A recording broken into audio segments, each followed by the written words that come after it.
Fuck it, I straight up gang. I straight up gang. I straight up gang. I straight up gang.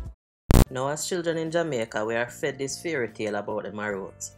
That they were brave warriors of justice that fought for the rights and freedoms of black people.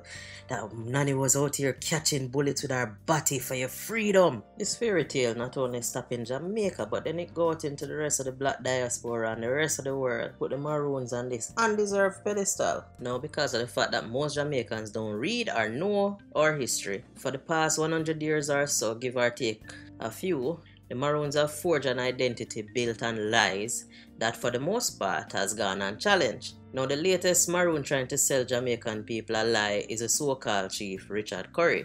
See, the Jamaican Maroons are possibly history's worst examples of traitor to their own people, and this is not something that is known to the Jamaican populace and many in the diaspora. Now, originally this video was supposed to be just an expose on the real history of the Maroons, but because of the recent utterances of Richard Currie, I have to cover some things he said, and then I'll give a general history of the real history of the Maroons. Now, in the video, Chief Currie says this. If the Jamaican citizens choose not to understand their true history and stop blaming the Maroons as traitors, then the truth will be able to surface for the multitude to see. Now, what is the real truth of the Maroons? Now, the Maroons have existed in Jamaica since the time of the Spanish, right? You always have slaves escaping into the Blue Mountains. When the British took over in 1655, over time slaves escaping the plantation periodically come together and form communities in the Blue Mountains.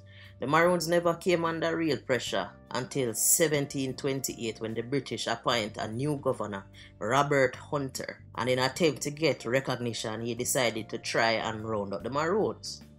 So this went on for 12 years until around 1739-1740. During this time, the Maroons won almost every battle with the British. One of the main reasons for this was because for years they were living in the mountains and used guerrilla tactics to fight off the British in the bush. If you know the geography of Jamaica, you know why guerrilla tactics were so effective against the British.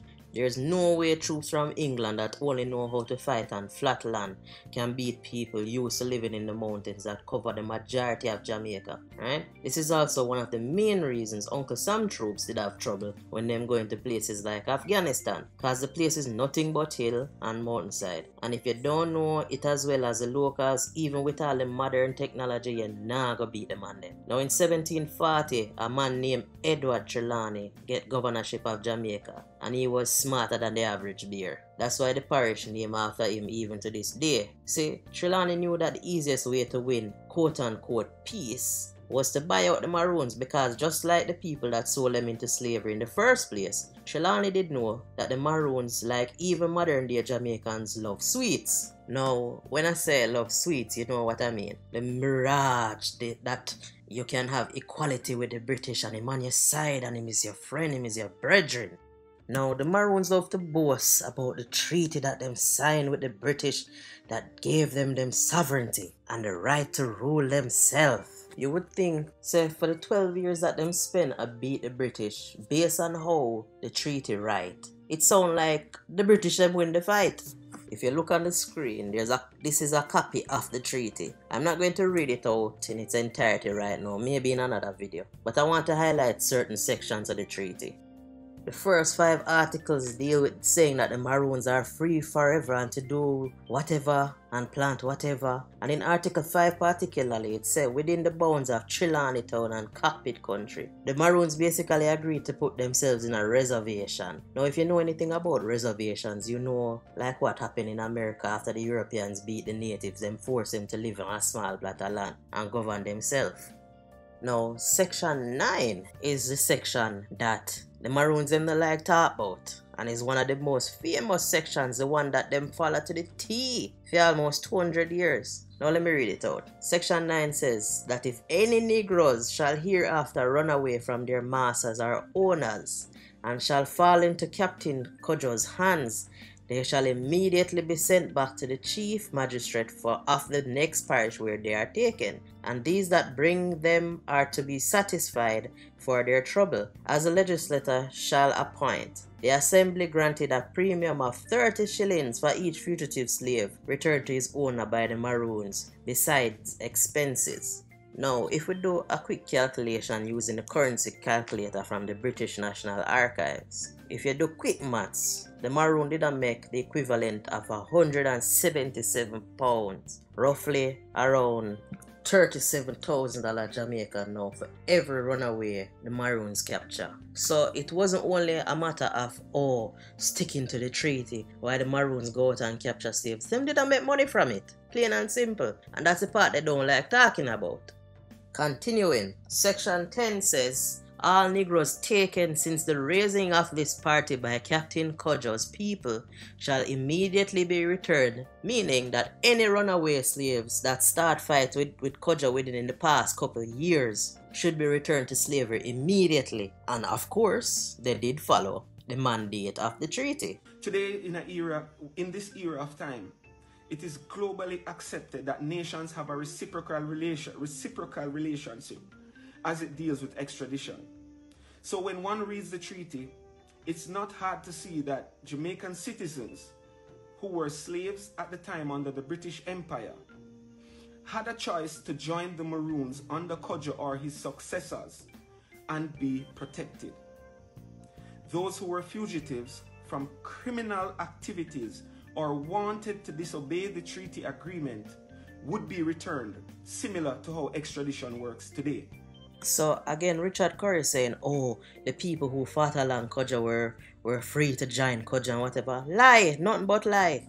Section 14 and 15 are also very interesting, but as I said, I'll go into that in another video. Now, Currie wanted to take Jamaican people abroad and abroad, especially those abroad, for fool, by saying that Maroons didn't act on the treaty that them always so proud to raise up. The Maroons basically became a police force for the island that the white man used to track down other escapees, and they did it with great efficiency. Some of the most famous incidents including them being the leading force in mashing up Taki Revolt in 1761. The man them snipe out Taki and take off him head like a dem name clansman. In 1795 and 1796, with the Second Maroon War, Trelawney Town Maroons had a falling out with the government over punishment of one of them members. 2 Maroons get punished for thief 2 pig. Now you would think as fellow Maroons, the other Maroon towns, Moortown, Charlestown, Scotts Hall, and Accompong town would have back up Trelawney Town in the issue. Nope. The rest of them take with themselves, and Accompong even joined the British in destroying Trelawney Town. Them even slaughter a good amount of the Trelawney Maroons. And then who never get slaughtered get deported to Nova Scotia, where them would have freeze to death, and then again them get dipped to Sierra Leone. The Accompong Maroons became so famed for their brutality and loyalty to the British Crown. They used to be one of the first set of people the British call before them call any other Maroon group. During Sam Sharp Rebellion, the Accompong Maroons were the deciding factor as to why Sam Sharp Rebellion wasn't a success. At one point, Sam Sharp and one of them second have the British under pressure, and the Maroon them come in and mash up that and save the white man them. Now they are the ones who eventually went into the bush and the mountains and the hills and captured Sam Sharp and turned him over to be executed. Now if you remember, it was because of this rebellion that slavery in the British Empire came to an end. The real hero who fought for your freedom was turned over to be killed by the Maroons.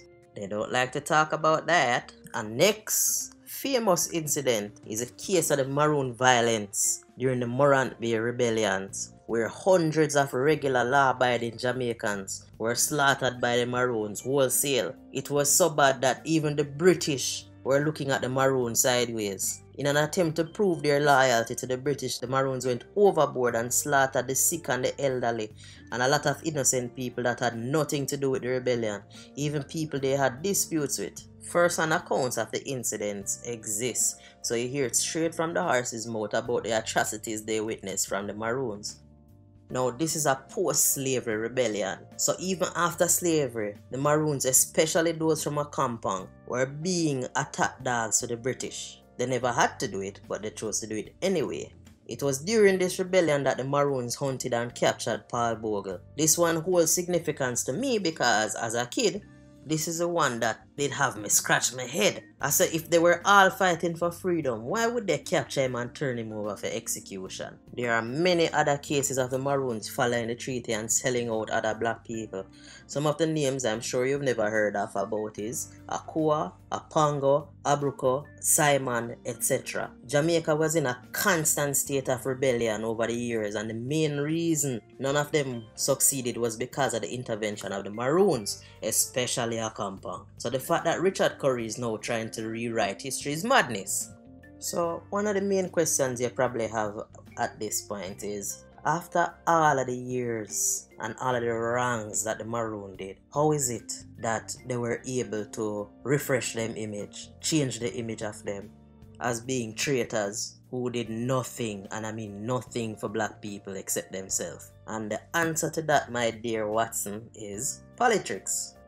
See, Richard Currie isn't the first of the Maroons who have tried to rewrite the history of the Maroons in Jamaica. The man on your screen is Colonel C.L.G. Harris of the Moortown Maroons. During the time where Jamaicans gained independence, your two favorite parties were playing hanky-panky and appointed them own leaders as national heroes. Colonel Harris, who was a senator at the time, is the main driver of the rebranding of the Maroons. Him write book and do a lot of articles and made up the fairy tale of Nanny and the bullet stopping Batty. He was the driving factor as to why Nanny became a national hero.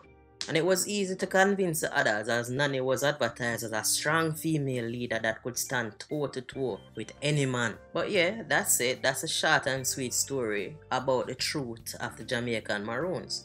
Just a little sidebar, the worst part of all of this is that Jamaica could have been independent way before Haiti if the Maroons had not betrayed the other enslaved people. It is reported at the time where the Maroons signed the treaty, the population of whites on the island was less than 5,000, some say even 2,000, with the population of enslaved being almost 100,000. So if the Maroons never accepted that losers treaty, Jamaica could have been independent from much earlier. But the Maroons bent the knee to a foe who they were beating and turned around and became them lapdogs that was used to brutalize the enslaved population.